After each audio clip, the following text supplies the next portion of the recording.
Hello. Some of you might be familiar with the song Widdicombe Fair.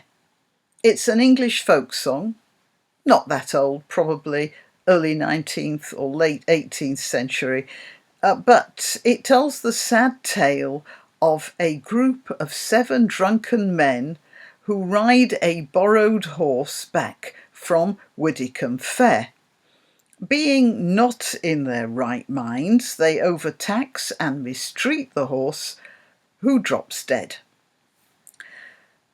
The song implies that the men also never return, but their ghostly meanderings can be heard on dark, foggy nights in the vicinity of Widdicombe, as they try to ride their ghostly horse back home and never quite make it. The big feature of the song is the chorus, which is always rather taxing on the memory, as it's a list of the names of the riders, and it's a bit like that thing where you try and give the names of all the actors in The Magnificent Seven. And I'm not going to pretend I can remember it, so I'm going to read it here. And it goes as follows: Bill Brewer, Jan Stewart, Peter Gurney, Peter Davey, Daniel Whiddon, Harry Hawke, and Uncle Tom Cobley and all, and Uncle Tom Cobley and all. Now, when Tom Watson, the Labour shadow deputy, started talking about the anti-Semitism problems of the Labour Party and undertook to deal with reports of bullying and racism himself, in the absence of any effective reaction from Jeremy Corbyn, who is the leader of the Labour Party and Prime Minister in waiting. Anyway, when Tom Watson said he was going to take things over and shape things up, I thought, oh, the Labour Party stands a chance after all.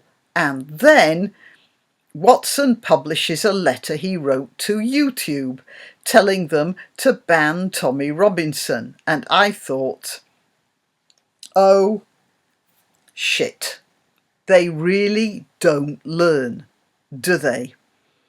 Well, I suppose that goes with the territory for socialists. 100 years of socialist experimentation, and they still haven't figured out that for some reason it doesn't work. I wish it did, but it doesn't. Anyway, Jeremy Corbyn has said that Zionists, oh, and for that, read Jews, by the way, Zionists don't understand irony. So it appears that Tom Watson must be a Zionist, because he seems entirely oblivious to the irony that he's supporting a political party that has descended into a pack of lying bullies at the best and howling fascists at the worst, a party riddled with racism, and Tom Watson is having a go at Tommy Robinson. Can you imagine the utter stupidity of a man who is so obsessed with Tommy Robinson that he can't see the evil being perpetrated by his own dear Jeremy Corbyn and John McDonnell and probably Chris Williamson as well? For those unfamiliar with Chris Williamson, he looks like a heavy guy in a film about a Nazi, and he's a Labour MP who got his membership in the Labour Party suspended, and then he got let back in last week, and then he got suspended again about 3 hours later for even more unpalatable language. Anyway, I'm not sure whether he's in or out right now, but if any of you hear of someone called Comrade Yo-Yo, it'll probably be Chris Williamson. But honestly, with people like Williamson and Churchill was a bastard John McDonnell, Watson's complaint about Tommy Robinson is like someone complaining about a sweet wrapper littering the pavement when your house is burning down. Tom, Tom, however jealous you are that Tommy Robinson is better known than you and probably has more followers than the Labour Party right now. Am I wrong? Well, you guys in America, had you heard of Tom Watson before this Google censorship brainwave turned up? Now, had you heard of Tommy Robinson? I rest my case. Anyway, Tom, do try to understand.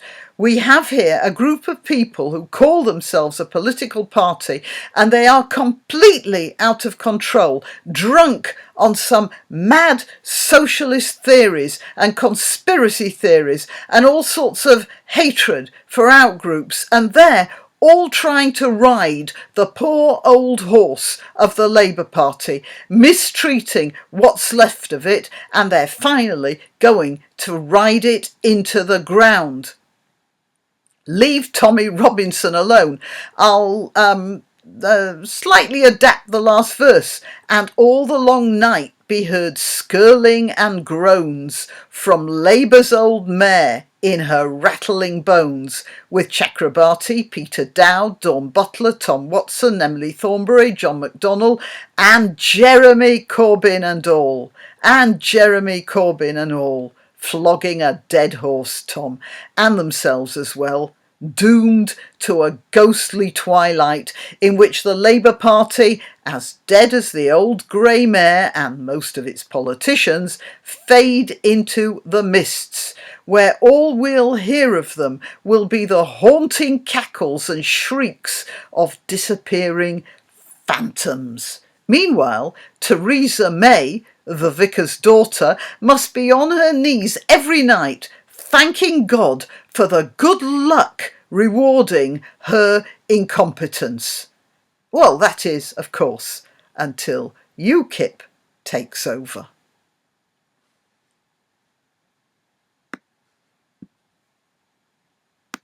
Thanks for listening.